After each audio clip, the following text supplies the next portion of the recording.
तुम्हें क्लास के लिए देरी नहीं हो रही? क्लास देरी से जाऊँ नहीं जाऊँ क्या फर्क पड़ता है, प्रोफेसर वैसे भी तो पकाना छोड़ने वाला नहीं है, उसने तो बोरियत में पीएचडी की है। तू ना आजकल रोज रोज झूठे बहाने करके क्लासेस बंक करने लगा है। तो फिर रियल रीजन बताऊं क्लासेस बंक मारने का?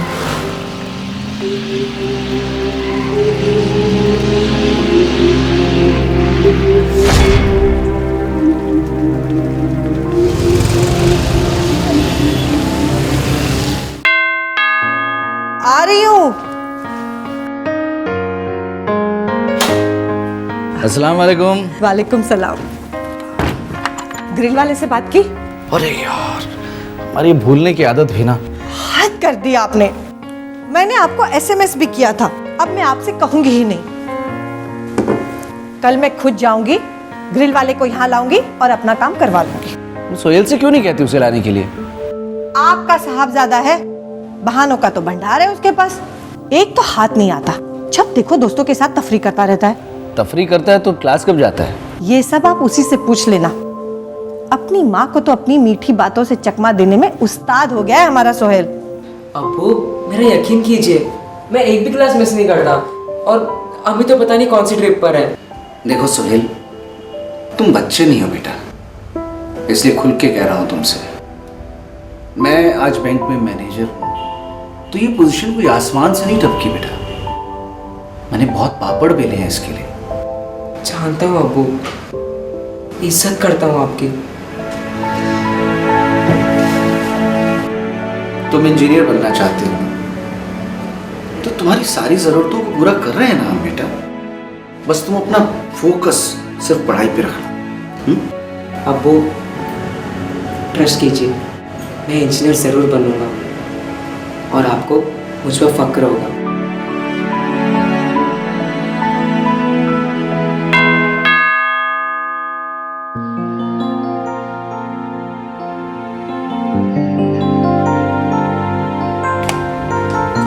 अस्सलाम वालेकुम। वालेकुम सलाम।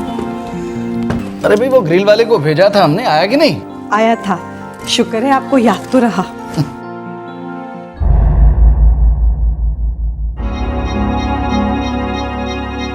नजमा, 9 बज चुके हैं, सोहेल नहीं आया अभी तक। बस आता होगा। कह रहा था 7 बजे तक की क्लास है। The number you have dialed is currently switched off. Najma, आई। नजमा, सोहेल का फोन स्विच ऑफ आ रहा है। उसके किसी दोस्त का सेल नंबर है? नहीं, कभी जरूरत ही नहीं पड़ी। आपने क्लास में फोन किया? नहीं, नंबर है वहां का? मैं अभी ढूंढ कर लाती हूँ। ये लीजिए।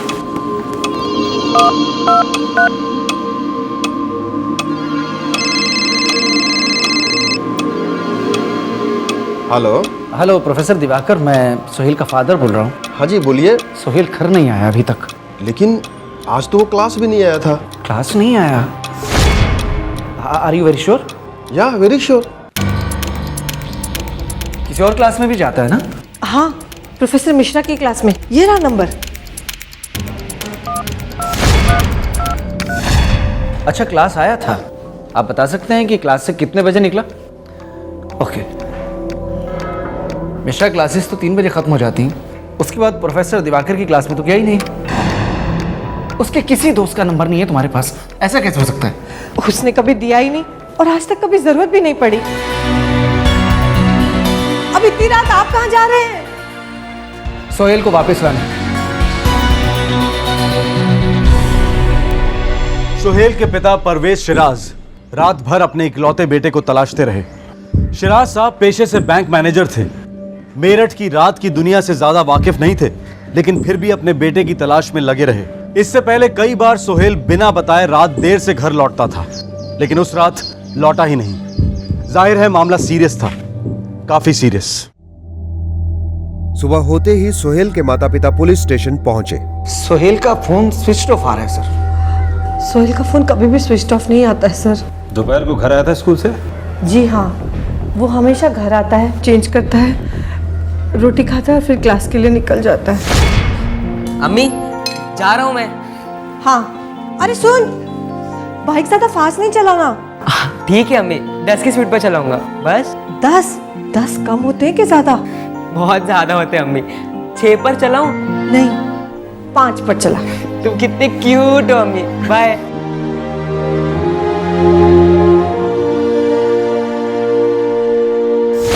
दोपहर की क्लास में गया था सर, लेकिन शाम की क्लास में गया ही नहीं सर। सुहेल की कोई खास सहेली है? I mean girlfriend? हमें नहीं लगता सर। कौन से स्कूल में पढ़ता है आपका लड़का? PL international. आनंदपुरी वाला? जी। मिस्टर परवेज ने कल रात को भी मुझे फ़ोन किया था। मैंने आपसे कहा था सोहेल कल 1 बजे स्कूल से निकला था। जी, आपने कहा था, लेकिन इंस्पेक्टर साहब कुछ और जानना चाहते थे। मैं जानना चाहता हूँ कि सुहेल की अपनी क्लास में किसी से कोई प्रॉब्लम थी? नहीं, बिल्कुल नहीं। Sohail is a well behaved boy. मैं उसके दोस्तों से बात करना चाहता हूँ। ज़रूर, लेकिन आपको मेरे ऑफिस में बात करनी होगी, और प्लीज़ थोड़ा प्यार से। सर, स्कूल में हम एक ही क्लास में हैं, लेकिन प्राइवेट ट्यूशन अलग अलग है। सोहेल हमारे साथ नहीं आता, वो दिवाकर और मिश्रा जी की क्लासेस जाता है। क्लासेस खत्म होने के बाद दोबारा मीटिंग होती है तुम्हारी? नो सर, क्लासेस खत्म होने के बाद हम नहीं मिलते। दरअसल सोहेल अपने क्लास वाले ग्रुप के साथ ही घूमता है। उस ग्रुप में कोई खास दोस्त है सोहेल का? नो सर, उस ग्रुप से हम किसी को नहीं पहचानते। वो हमारे स्कूल के भी नहीं है। मिलते कहाँ हैं वो लोग? सर, सोहेल कभी अपने ग्रुप के बारे में बात ही नहीं करता है। हाँ सर, एक बार शाम को देखा था उसे। कहाँ पर? क्या कर रहा था? उसके दोस्तों के साथ स्नैक्स कॉर्नर पे था। शेरगढ़ी वाला स्नैक कॉर्नर, PVS रोड पर? Yes sir.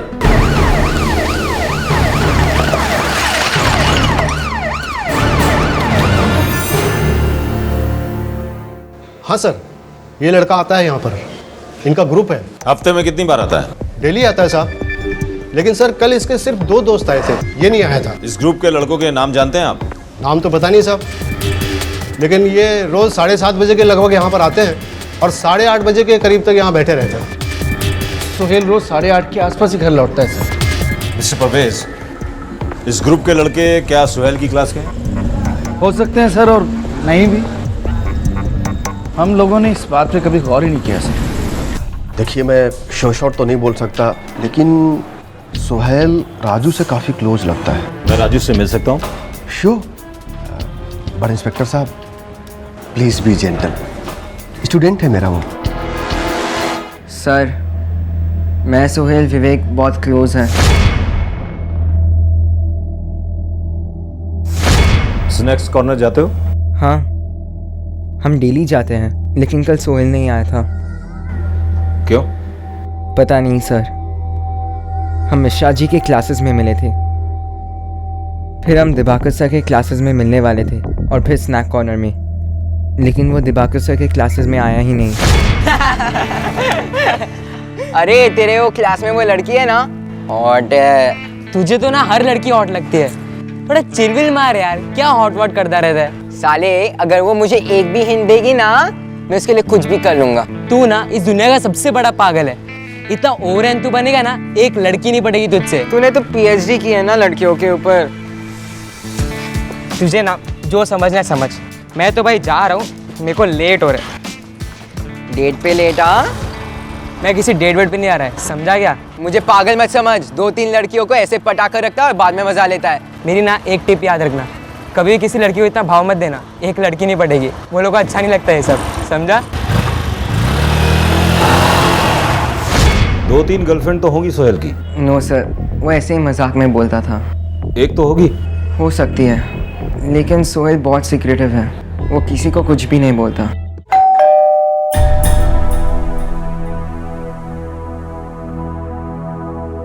विवेक सिंह? मेरे मॉम एंड डैड कानपुर में रहते हैं, मैं यहाँ अकेला रहता हूँ। कल शाम को सुहेल से मिले थे? नो सर, नहीं मिला। राजू आया था स्नैक बार पर? जी सर, राजू आया था, पर जब मैंने राजू से पूछा कि सोहेल कहाँ है, तो उसने कहा कि वो दिवाकर सर के क्लासेस में भी नहीं आया था। अच्छा, सोहेल की कोई गर्लफ्रेंड है? जितना मुझे पता है नो सर, पर फिर आजकल के लड़कों का क्या भरोसा।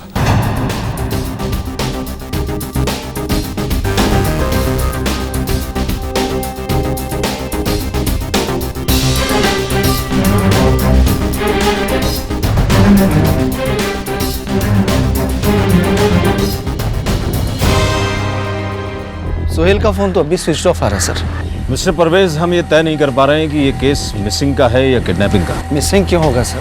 और मेरे सोहेल को कोई किडनैप क्यों करेगा सर? यही सवाल तो मैं आपसे करना चाहता हूँ मिस्टर परवेज। क्या आपकी किसी से कोई दुश्मनी है या फिर आपसे कोई बदला लेना चाहता है? मैंने ज़िंदगी में किसी को डांटा तक नहीं है सर। दुश्मनी क्या होगी मेरी? सोहेल को गायब हुए 2 दिन बीत चुके थे। पुलिस के पास एक भी सुराग नहीं था। कहीं से सोहेल के बारे में कोई खबर नहीं आ रही थी। आखिरकार एक खबर आई। यह खबर एसएमएस के रूप में थी और इस एसएमएस को भेजने वाला खुद सोहेल था और शायद नहीं भी।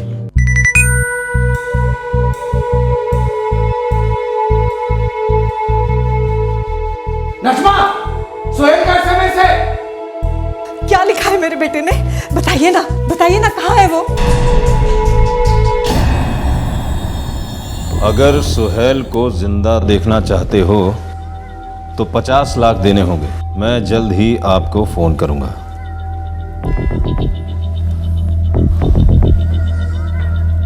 मुझे पहले से डाउट था मिस्टर परवेज, ये टिपिकल किडनैपिंग का केस लग रहा है। मेरी किसी से कोई दुश्मनी नहीं है। किसी को आपके पैसों से प्यार है मिस्टर परवेज। सर, सोहेल का फोन अब भी स्विच ऑफ है। सिर्फ मैसेज भेजने के लिए स्विच ऑन किया होगा, फिर switch off.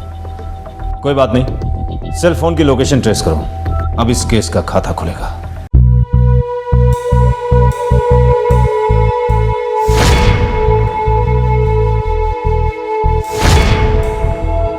Sir, cell phone इसी इलाके में स्विच ऑन हुआ था, शास्त्री नगर।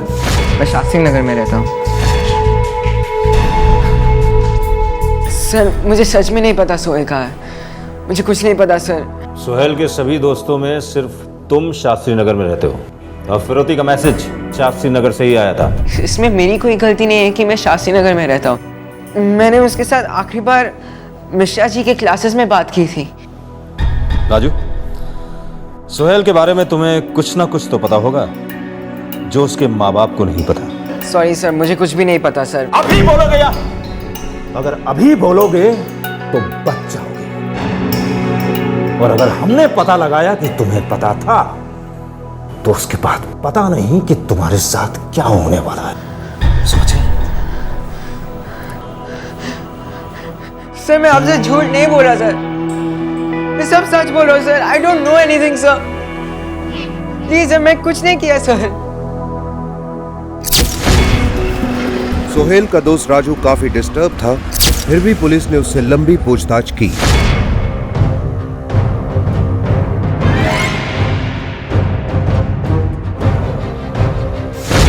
राजू सोहेल का करीबी दोस्त था। उसे भी सोहेल के गायब होने से काफी मजबूत धक्का बैठा था।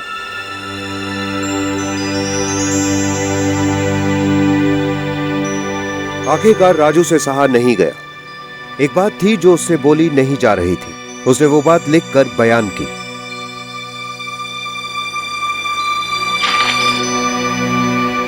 राजू ने एक कागज के टुकड़े पर वो गहरा राज लिख दिया।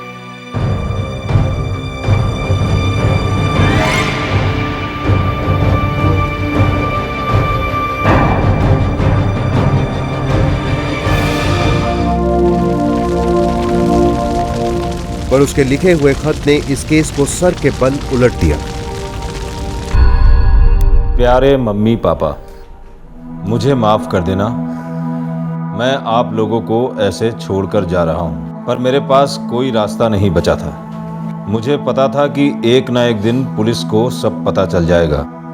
पहली बार मैं बहुत डर गया था, दूसरी बार मैं जानता था कि सच सामने आ जाएगा। मैंने सुहेल को कुछ नहीं किया, पर मैं इतना जानता हूं कि विवेक सुहेल से नफरत करता है। सिर्फ विवेक जानता है कि सुहेल कहाँ है। आपका बेटा राजू। मार डाला, मेरे राजू को मार डाला आपने। आपने जरूर उसे धमकाया होगा, मारा भी होगा। अरे प्यार से पूछा होता तो ये नौबत नहीं आती। हमने आपके बेटे के साथ कोई जोर जबरदस्ती नहीं की। ये सब तो कोर्ट तय करेगा और मैं आपको कोर्ट लेके जाऊंगा। आपने मेरे बेटे को मारा, छोड़ूंगा नहीं मैं।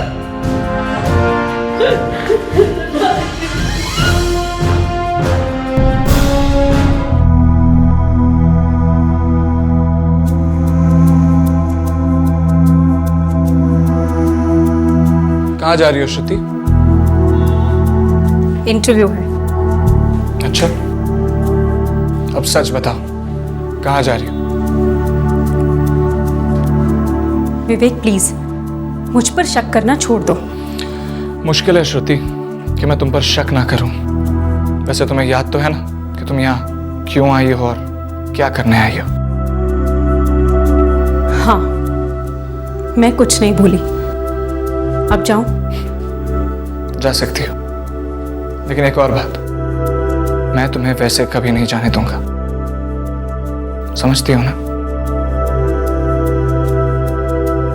गुड, गो।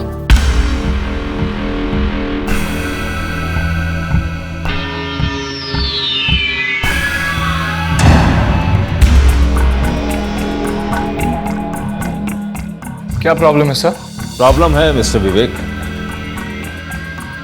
हम पर शक किया जा रहा है, और शक ही नहीं, डायरेक्ट इल्जाम लगाया जा रहा है कि हमारी वजह से तुम्हारे खास दोस्त राजू ने सुसाइड कर ली। और राजू ने अपने सुसाइड नोट में यह लिखा है कि सुहेल के गायब होने में तुम्हारा हाथ है। क्या ये सच है?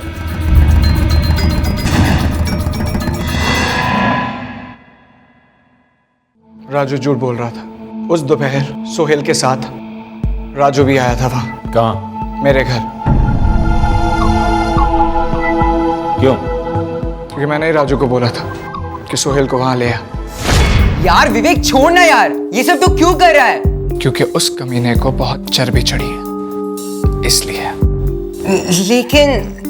लेकिन वेकिन कुछ नहीं। साले, तू मेरा दोस्त है कि नहीं? बस खत्म। तो फिर जो मैं कहता हूं तू वो करता जा। तू सोहेल को बोल तुम दोनों मिलकर मुझे बर्थडे पे सरप्राइज कर रहे हो, और उसे बोल दारू वारू पियेंगे, उसे किसी भी तरह मनाकर यहाँ पर लेकर आ। समझा? क्या बात कर रहा है यार, मुझे तो पता ही नहीं विवेक का बर्थडे है। अरे मुझे भी कहाँ पता था, मैंने वो फेसबुक देखा ना, उसके लिए सब आया। साला बड़ा चुपर रुस्तम निकला विवेक। उसके लिए आज हम उसको एक सरप्राइज पार्टी देते हैं, ठीक है? चल चल निकलते हैं। चल चल चल। Cheers! यार विवेक, सिर्फ ड्रिंक से काम नहीं चलेगा यार, थोड़ा डांस हो जाए। यही नाचेगा आपस में? छमियाओं के साथ नाचोगे? मुजरा चलोगे? क्या बात कर रहा है यार, लेकिन एंट्री कैसे मिलेगी? तुझे आम खाने के पेड़ गिनने, बागीचे का माली तो मैं ही हूँ। मुझे एंट्री नहीं देंगे तो सालों की हालत नहीं खराब हो जाएगी। चलो बॉटम्स अप करो। चीयर्स। राजू और सोहेल नाबालिग थे। उनकी दोस्ती विवेक से थी, जो उनसे उम्र में काफी बड़ा था। विवेक की संगत ने उन दोनों को बिगाड़ दिया था। पेरेंट्स और बच्चों के बीच कम्युनिकेशन ना होने के कारण माँ बाप बिल्कुल अंधेरे में थे, और इस अंधेर नगरी में बच्चे अय्याशी की पायदान चढ़ने लगे थे। यार विवेक, पता नहीं, कुछ अजीब सा लग रहा है। क्या हो रहा है बे? पता नहीं, चक्कर आ रहा है यार। कोई बात नहीं, बॉटम सब के बाद ऐसा ही होता है।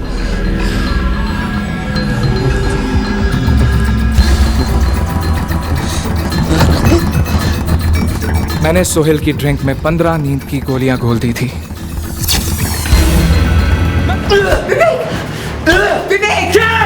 ऐसा मत कर यार, माफ कर दे इसे।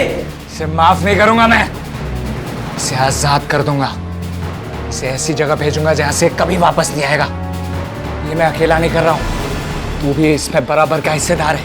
क्या? मुझे फंसाएगा तू भी फंसेगा, अगर मैं डूबा तो तू भी डूबेगा। चुप बैठ। अरे बेचारे को माफ कर दे। ये तूने क्या कर दिया यार? तूने तो सोहेल को जान से ही मार दिया। क्या? ऐसा क्यों किया तूने यार? ऐसा मत बोल यार, मैंने कुछ नहीं किया। कोई बात नहीं, तू डर मत। मैं हूं ना, अपने काम करते हैं, अपन इसकी लाश को ना ठिकाने लगाते थे, किसी को पता नहीं चलेगा कि ये तूने किया है। चल।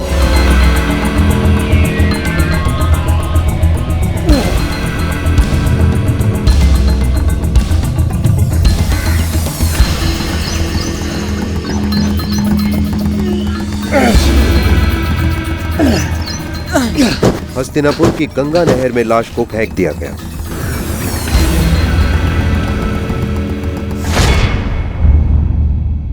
जानता था मैं कि राजू की तरह एक न एक दिन पुलिस मुझ तक भी पहुंच तो जाएगी, बस इतना नहीं पता था कि इतनी जल्दी पहुंच जाएगी। सोहेल के मोबाइल से एसएमएस तुमने भेजा था? राजू, विवेक मैं ये नहीं कर सकता, मैं मैसेज नहीं भेज सकता यार। तूने पुलिस के सामने मेरा नाम उगाल दिया है। अभी तू नंगा करके ऐसा टॉर्चर करेगी ना कि तू सारा सच मूत देगा। मैं इसमें इन्वॉल्व नहीं हूँ। तू इसमें पूरी तरह से इन्वॉल्व है, हर चीज में तू मेरा साथीदार रहा है। अरे विवेक मैं कुछ नहीं करूँगा, मैं उन लोगों को कुछ भी नहीं बैठाऊंगा। तुझे ही तो बचाने के लिए कर रहा हूँ ना ये सब। मैं फंसूंगा, तू भी फंसेगा, ये बात मत भूल। हम दोनों ने साथ में किया है जो भी किया, इसलिए बोल रहा हूँ चुपचाप मैसेज कर।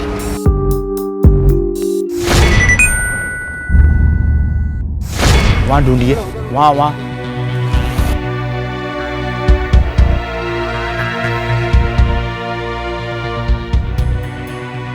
सर बॉडी मिल गई है। ले आओ।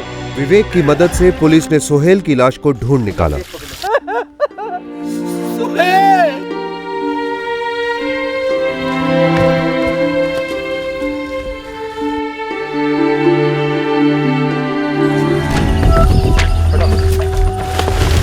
विवेक ने सोहेल की मोटरसाइकिल को भी पास में छुपा दिया था।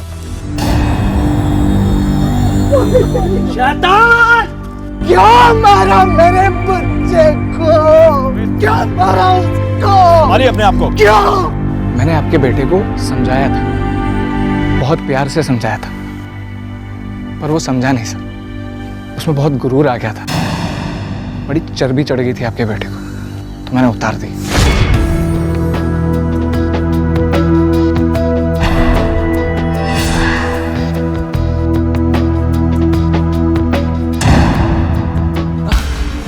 अरे कमॉन है विवेक, मैं और श्रुति खाली अच्छे फ्रेंड्स। साले, मैं क्या कल पैदा हुआ? तुझे मैंने अपना अच्छा दोस्त माना, तुझसे अपनी सारी बातें शेयर की, और तू साले कुत्ते मेरे ही घर में आके मेरी बहन पे लाइन मारता है।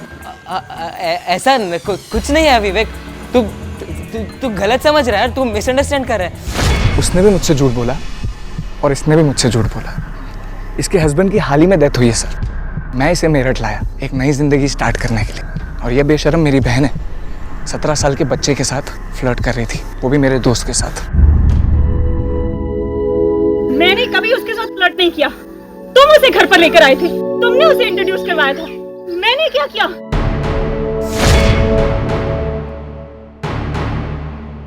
श्रुति और सोहेल सिर्फ दोस्त नहीं थे, मुझे सब पता था। मेरा गुस्सा बढ़ता जा रहा था क्योंकि दोनों मुझसे झूठ बोल रहे थे। मुझे बुद्धू समझा है क्या? इन दोनों को साथ देखकर ना सर मेरा पारा चढ़ जाता था। दोनों को समझाने के बावजूद कोई समझ ही नहीं रहा सर। फिर मैंने कुछ समझ लिया कि इनको सीख देनी पड़ेगी। दे दी सर। ले जाओ इसे।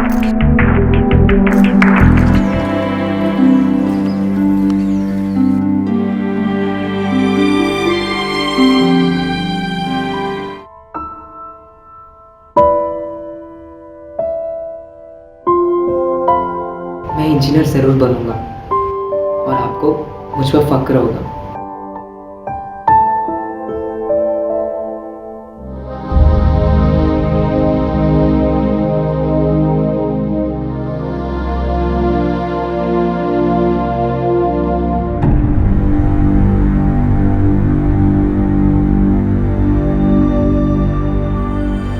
नमस्कार, आदाब। क्राइम पेट्रोल दस्तक में आप सबका एक बार फिर से स्वागत है।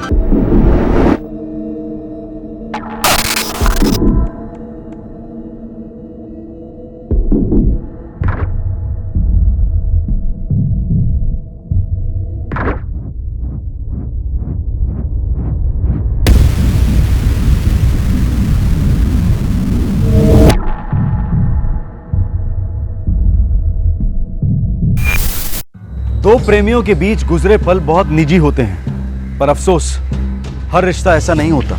अक्सर धोखे और फरेब से बेडरूम के दरवाजे सारी दुनिया के लिए खोल दिए जाते हैं। इंटरनेट और एमएमएस के द्वारा न जाने कितने लोगों की इज्जत की धज्जियां उड़ जाती हैं। बदनामी और ब्लैकमेलिंग का सिलसिला शुरू तो हो जाता है, लेकिन ये एक दस्तक है कि पीड़ित एक कगार पर पहुंच चुका है और अब वो मुड़कर वार करेगा। जुलाई 2009, अहमदाबाद, गुजरात।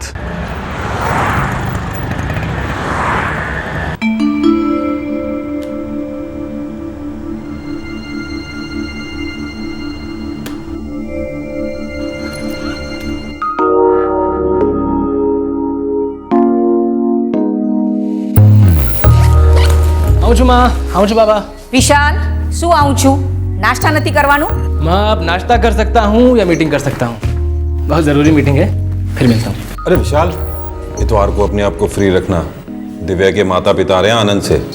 माँ बाबा ये शादी होना भी ज़रूरी है क्या? जरूरी है, बिल्कुल जरूरी है। तुम अब 26 साल के हो गए हो। और दिव्या अच्छी लड़की है, तुम दोनों की जोड़ी खूब जमेगी। और हाँ, जल्दी से फिर हमें अपने पोता पोती के बाबा मैं भी शादी नहीं करना चाहता हूँ, मुझे भी जीना है। लेकिन बेटा अब आपने कुछ कहा ना तो घर छोड़ के चला जाऊंगा मैं। विशाल, शाम को मिलता हूँ, वहाँ जरूरी मीटिंग है। कैसी बातें करता है? क्या हो गया इसे? पागल है बिल्कुल। समझ में नहीं आता इसका क्या करे।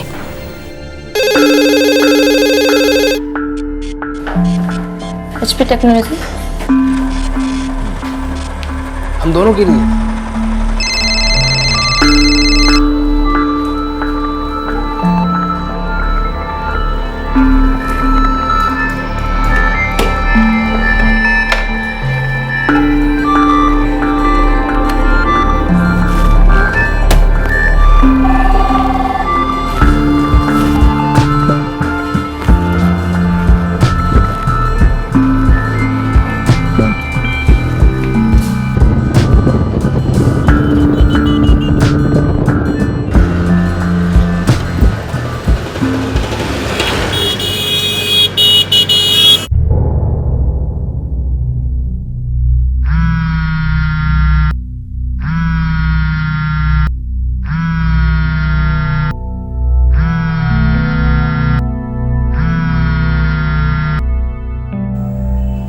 फोन भी नहीं उठा रहा।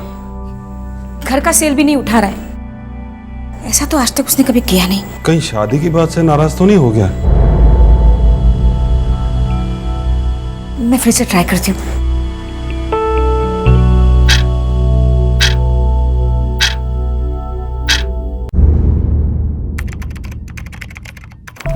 देखिए गुस्से में कहीं चला वला गया होगा, कल सुबह तक आ जाएगा। कोई 15-16 साल का लड़का नहीं है मेरा विशाल, और जब वो 15-16 साल का था तब भी उसने ऐसा कुछ नहीं किया था।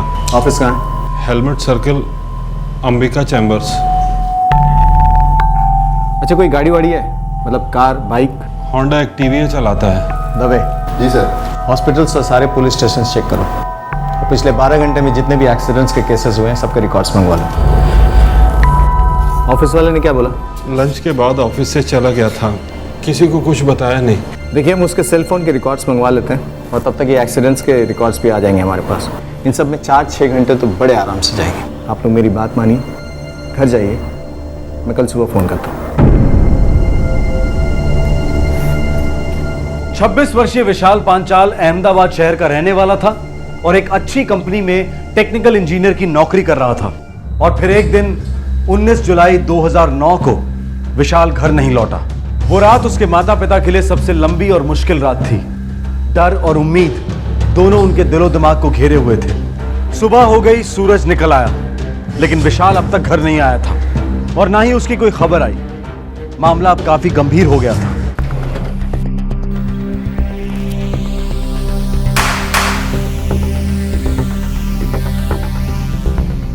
दोपहर के बाद से 27 मिस्ड कॉल्स। ये विशाल अपना ऑफिस का सेलफोन साथ नहीं लेके गया? ये लैपटॉप ही? यस सर, डेस्क पर ही छोड़ के चला गया था। अच्छा उसने कोई हिंट नहीं दिया कहाँ जा रहा है, कोई पर्सनल काम कुछ भी? जी नहीं सर, ऑफिस से कब निकल गया किसी को कुछ पता नहीं चला। सब अपने अपने काम में बिजी थे। सर विशाल का पर्सनल फोन दोपहर 3 बजे स्विच ऑफ हो गया था। मतलब यहाँ से निकलने के 1.5 घंटे बाद? और विशाल के पर्सनल फोन पे लास्ट कॉल इस नंबर से आई थी सर। ये लास्ट कॉल हमारा पहला सुराग हो सकता है, ट्रेस करो जल्दी। आप दोनों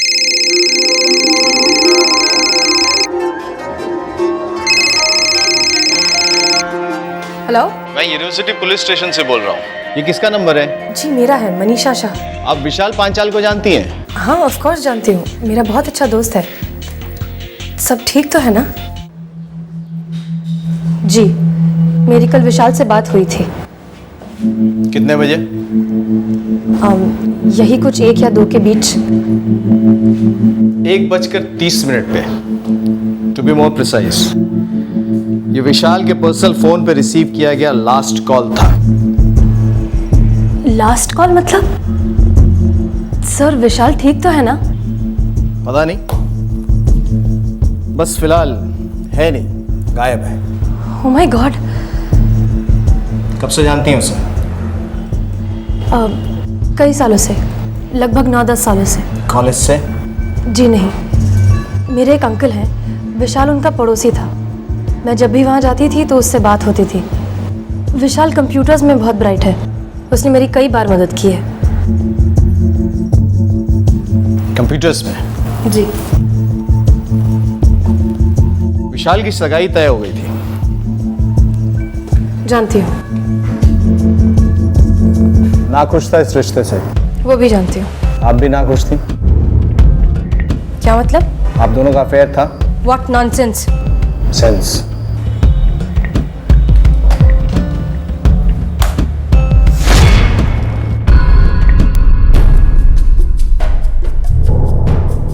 अब भी आप मानती हैं कि आप और विशाल सिर्फ दोस्त थे?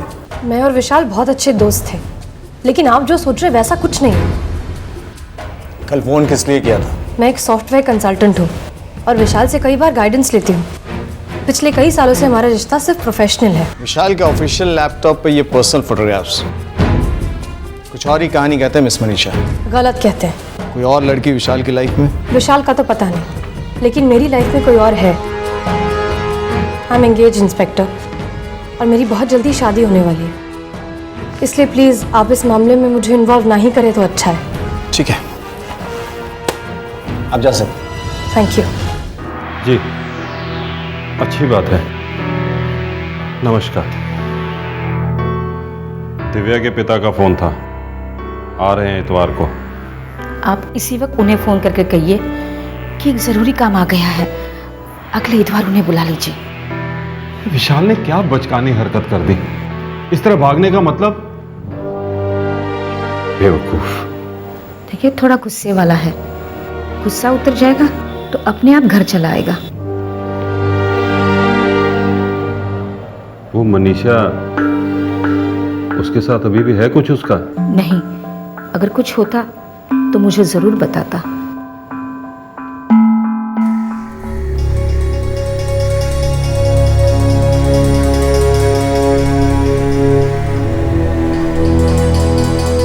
कौन यार, ऐसे चेहरा मत लटकाओ, इतना टेंशन लेने की कोई जरूरत नहीं।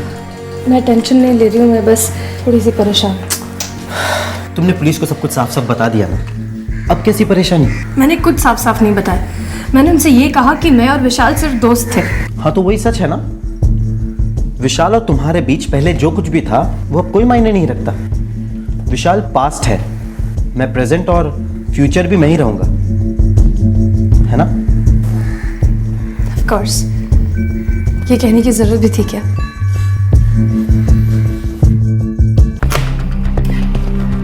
सर, सारे पुलिस स्टेशन हॉस्पिटल्स चेक किए, सिटी के बाहर भी चेक किया, विशाल की कोई खबर नहीं, ना ही उसके स्कूटर का कुछ पता चला। ये मनीषा की कोई खबर? लड़की ने पूरा सच नहीं बोला सर। अफेयर था ना दोनों के बीच? मजबूत अफेयर था सर, 3 साल पहले ही ब्रेकअप हुआ।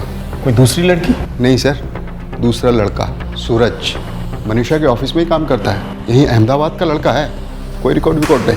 ये लड़की कहाँ की है? माँ बाप बड़ौदा के हैं, लड़की यहाँ अकेली रहती है, सुंदर अपार्टमेंट 16 रोड। विशाल की कोई नई गर्लफ्रेंड? मतलब शादी से बचने के लिए भाग गया?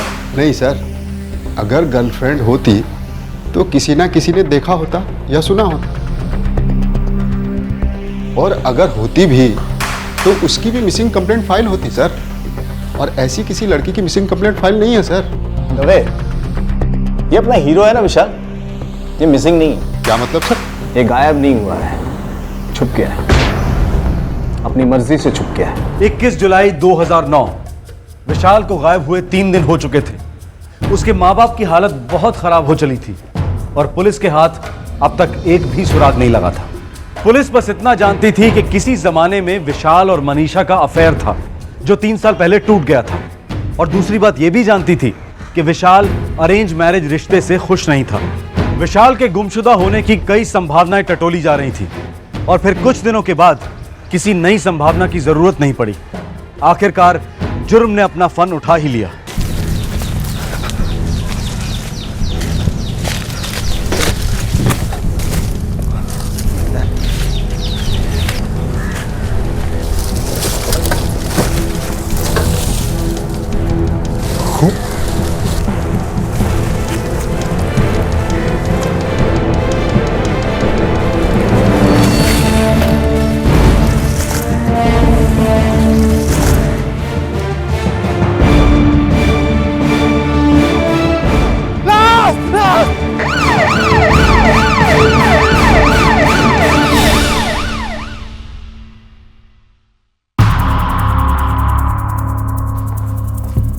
सर, एसजी हाईवे के पास तारापुर गांव में एक लाश मिली है, आधी जली है। साथ में स्कूटर है? Honda Activa. स्कूटर तो विशाल का ही था ना? Yes sir. By the way, scooter पे जो खून के निशान मिले हैं वो इस बॉडी के खून के साथ मैच नहीं करते। मतलब झड़प हुई है, कातिलों का भी खून बहा है। May be. पोस्टमार्टम में ब्लड रिपोर्ट आपको परसों तक मिल जाएंगे इंस्पेक्टर। दबे। जी सर। विशाल के फादर को फ़ोन करो, शनाख्त के लिए बुलाओ। ठीक है सर।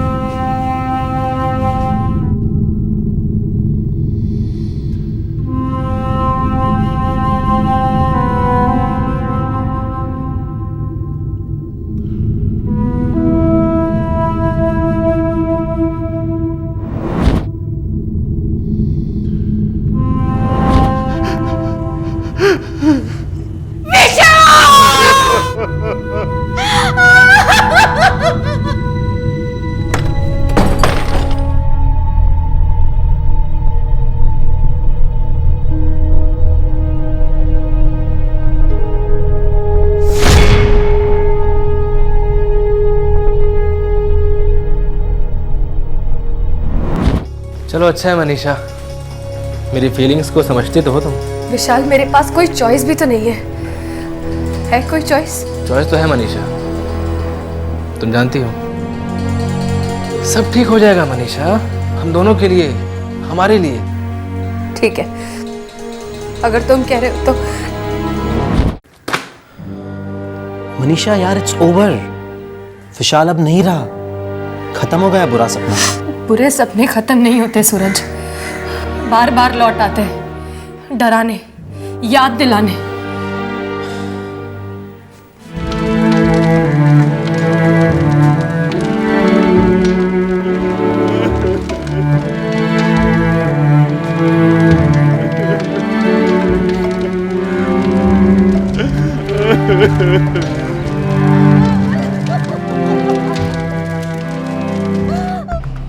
सर, इस कॉल रिकॉर्ड के अकॉर्डिंग विशाल का पर्सनल फोन दोपहर 3 बजे तक ऑन था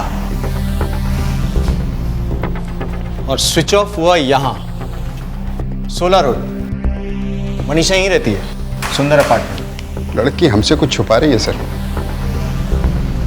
विशाल से रिलेशन के बारे में तो छुपाया ही उसने हमसे। अब देखते हैं उसकी मौत के बारे में क्या कहना है उसका। सूरज, जा जाकर भी कहाँ जाएंगे? यहाँ से दूर, कहीं भी।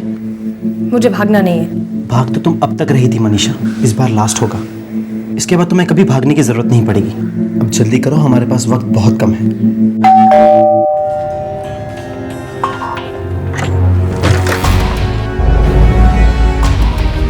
मनीषा कहाँ है?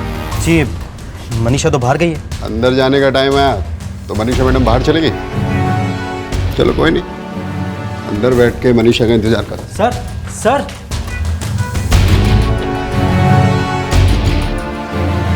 भागने की तैयारी हो रही थी मनीषा जी।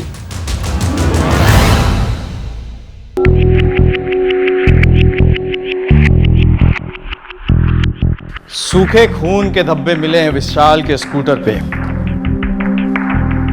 अगर उस खून से आप दोनों का खून मैच हो गया तो तो आप दोनों पर खून का इल्जाम लगेगा।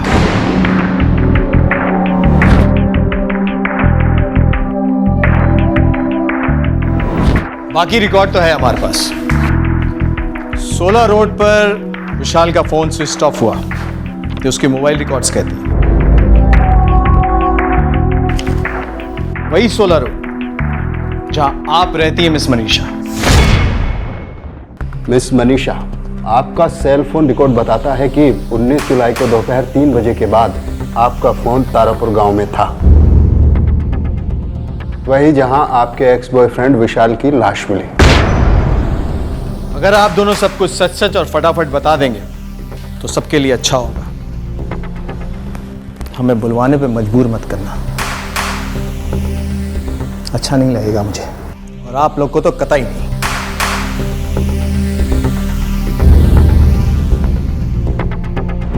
विशाल, मेरे पास कोई चॉइस भी तो नहीं है कोई चॉइस?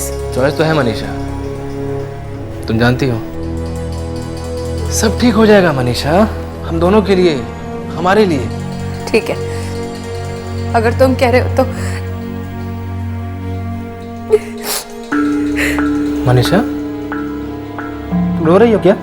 विशाल प्लीज, वो वीडियो क्लिप मुझे बर्बाद कर देगा। मैं भीख मांग रही हूँ तुमसे, प्लीज मेरे साथ ऐसा मत करो। ये क्या पागलों जैसी बात कर रही हो तुम मनीषा? अच्छा ठीक है, मैं वो क्लिप तुम्हारे सामने डिलीट कर दूंगा बस, लेकिन तुम मुझे अपनी लाइफ से कभी डिलीट मत करना मनीषा।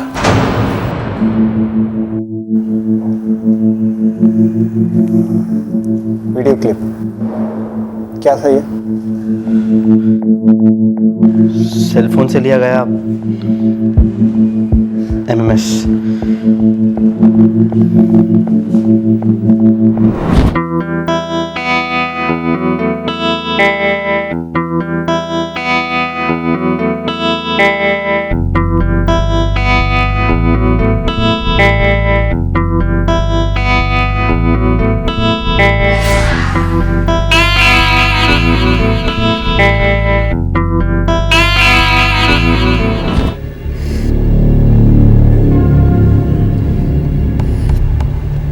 विशाल और मैं 7 सालों तक रिलेशनशिप में थे, बहुत करीब थे। MMS क्लिप के बारे में मालूम था आपको? मेरा मतलब है, जब शूट किया था तो मालूम था? पता होता तो शूट करने देती इंस्पेक्टर। मैं उससे प्यार करती थी, भरोसा करती थी उस पे, और पता नहीं क्यों उसने हमारे प्यार को इतने भद्दे तरीके से खत्म कर दिया। और फिर आपने नए प्रेम की शुरुआत की। हाँ, और ये विशाल से सहा नहीं गया। मनीषा ने मुझे पहले ही सब कुछ बता दिया था, और मुझे कोई प्रॉब्लम नहीं थी उनकी पहली रिलेशनशिप से। लेकिन विशाल को प्रॉब्लम थी। मैंने उससे एक नॉर्मल फ्रेंडशिप रखने की कोशिश की, लेकिन वो तो किसी और ही ट्रैक पर था। हम सॉरी विशाल, लेकिन फ्रेंडशिप के आगे और कुछ नहीं। फ्रेंडशिप? हमारी फ्रेंडशिप के पीछे काफी कुछ था मनीषा। जरूर था, लेकिन अब नहीं है। हाँ, अब तो सूरज आ गया है तुम्हारी लाइफ में। कम ऑन विशाल, हमारे ब्रेकअप के बाद मैंने तुम्हारे साथ कोई चीटिंग तो नहीं की? तो मैंने की है क्या? नहीं, बिल्कुल नहीं। पर प्यार भी तो नहीं किया ना। हमारे बीच का प्यार खत्म हो गया था विशाल, और हमने मिलकर डिसाइड किया था दैट इट्स ओवर। आसान नहीं है मेरे लिए मनीषा, मैं एक पल के लिए भी तुम्हें भूल नहीं पा रहा हूँ यार। For God's sake विशाल, तुम्हारी सगाई होने वाली है, और वैसे भी मैं सूरज के साथ बहुत खुश हूँ। हम 3 साल पहले अलग हुए थे, और तुम सिर्फ हम दोनों की नहीं बल्कि 2 और जिंदगियों को बर्बाद करने पर तुले हो। Please don't do this. मैं जानता हूँ तुम मेरे पास आना चाहती हो ना। तुम्हारा ईगो ये चाहता है विशाल। लुक, मैं तुमसे प्यार नहीं करती, तो इस बात को समझो और आगे बढ़ो।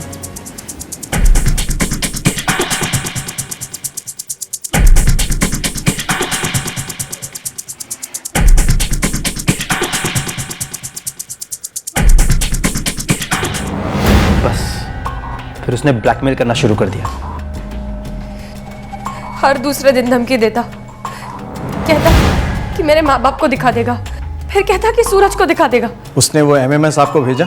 नहीं, एक बार घर पर बुलाकर दिखाया था, उसके पेन ड्राइव पर था। मैं इस ब्लैकमेलिंग से तंग आ चुकी थी, मुझसे और सहा नहीं जा रहा था। और फिर एक दिन मैंने सूरज को सब कुछ सच सच बता दिया। मैंने विशाल से भी बात की, उसे बहुत समझाने की कोशिश की, पर वो नहीं माना। देखना चाहोगे? अभी दिखाऊं? Shut up. चाहते क्या हो तुम? बस मनीषा, वो मेरी होने वाली बीवी है। ए सूरज, सपने में भी ऐसी बात मत सोचना। बहुत पुरानी प्रेम कहानी है मेरी और उसकी। तू जानता क्या अभी हमारे बारे में? बस बीच में हड्डी की तरह टपक पड़ा है। एक बार उसकी लाइफ से निकल के दिखा दो, फिर देख अपने आप मेरे पास आएगी वो। विशाल, वो तुमसे कोई प्यार नहीं करती। क्लिप देखोगे तब समझ में आएगा कितना प्यार करती है वो मुझसे। देख, वो मेरी थी, मेरी है, मेरी मोहर लगी है उस पर। मेरा जीना मुश्किल कर दिया था उसने। इतना स्ट्रेस, इतना टेंशन। मुझसे मनीषा की हालत देखी नहीं जा रही थी।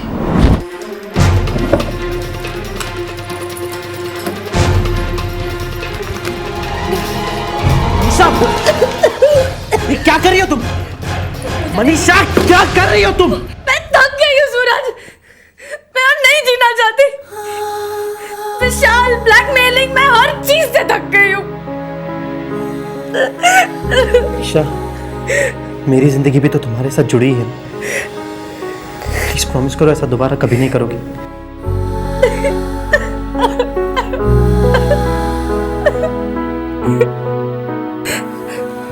सूरज, विशाल वो वीडियो इंटरनेट पर डाल देगा, फिर तो सब देख लेंगे और मैं किसी को मुंह दिखाने के लायक नहीं बचूंगी।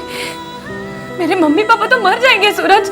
उस पे भरोसा करो मनीषा, आई प्रॉमिस मैं तुम पे आज भी नहीं आने दूंगा।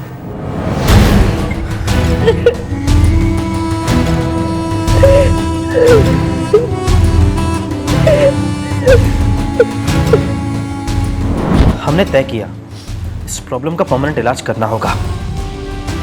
मैंने उस दिन दोपहर में विशाल को फोन किया और उससे कहा कि मैं सूरज को छोड़ने के लिए तैयार हूं। हम दोनों मनीषा के घर उसका इंतजार कर रहे थे और सोच के रखा था,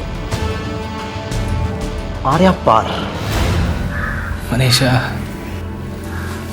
मेरा हाथ दोबारा थाम लो मनीषा, वादा करता हूँ बर्बाद कर दूंगा इसे। बर्बाद तो तुम कर चुके हो विशाल, उसे जिसे तुम प्यार करने का दावा करते हो। मनीषा, तुमने क्या ये लेक्चर सुनाने के लिए बुलाया मुझे यहाँ? लेक्चर्स का टाइम खत्म हुआ कमीने।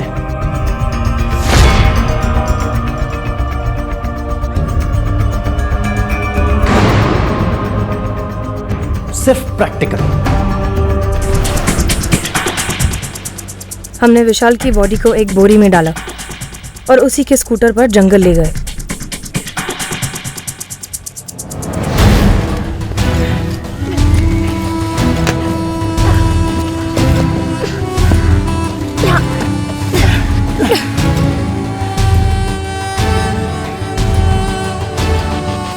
हमने तारापुर गांव के पास जंगल में स्कूटर को फेंक दिया और साथ में विशाल की लाश को भी।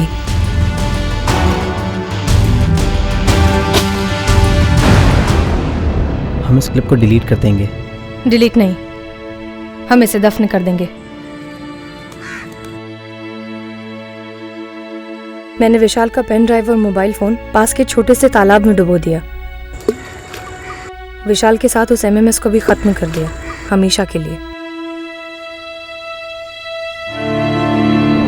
हमने विशाल की लाश पर से सारे आइडेंटिफिकेशन निकाल दी ताकि कोई उसे कभी पहचान ना पाए। और उसके बाद आप लोगों ने बॉडी को जलाने की कोशिश भी की। दरअसल लाश को अगले दिन सुबह जलाने की कोशिश की। मुझे डर था कि कोई पहचान लेगा, इसलिए मैं फिर से जंगल चला गया।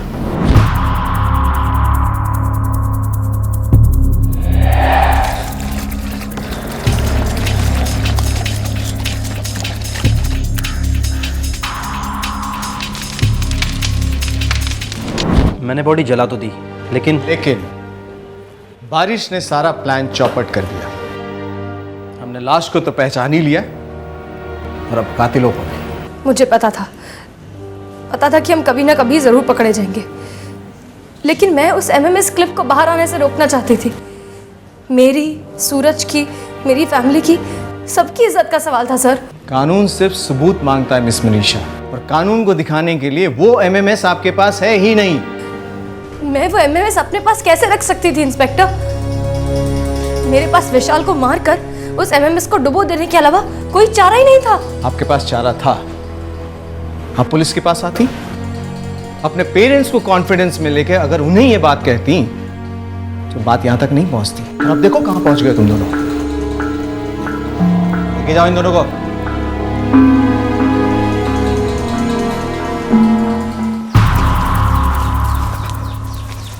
एक सर्च ऑपरेशन लॉन्च किया गया। मनीषा और सूरज के कपड़े बरामद किए गए। तालाब में से विशाल का सेलफोन और पेन ड्राइव ढूंढने के लिए फायर ब्रिगेड की मदद भी ली गई। विशाल के माता पिता को यकीन ही नहीं हो रहा है कि उनके बेटे ने ऐसी हरकत की है। सूरज और मनीषा के बीच अब विशाल तो नहीं है, पर उनके बीच जेल की मजबूत दीवार है। अब कानून ही तय करेगा कि यह दीवार कब तक बनी रहेगी। मनीषा शर्म से चूर चूर हो चुकी थी, लेकिन कम से कम सूरज शांति और समझदारी से काम ले सकता था। सभी भावनाओं में बह गए और बहा ढेर सारा खून। इस केस में विशाल और मनीषा के रिश्ते का अधूरा अंत पहली दस्तक थी, ब्लैकमेलिंग दूसरी दस्तक और सूरज को पता चलना तीसरी। पर तीनों दस्तक बहरे कानों पर पड़ी। गुस्से और जलन से अंधे 3 युवाओं ने 3 परिवारों को बुरी तरह घायल कर दिया और समाज को हक्का बक्का। हर जुर्म दस्तक देता है, ध्यान से सुनिएगा, जानें बच सकती हैं। फिर मिलेंगे, अपना ख्याल रखें, सुरक्षित रहें। जय हिंद। इस तरह के और भी एपिसोड देखने के लिए हमारे चैनल को सब्सक्राइब करें और बेल आइकन दबाना ना भूलें।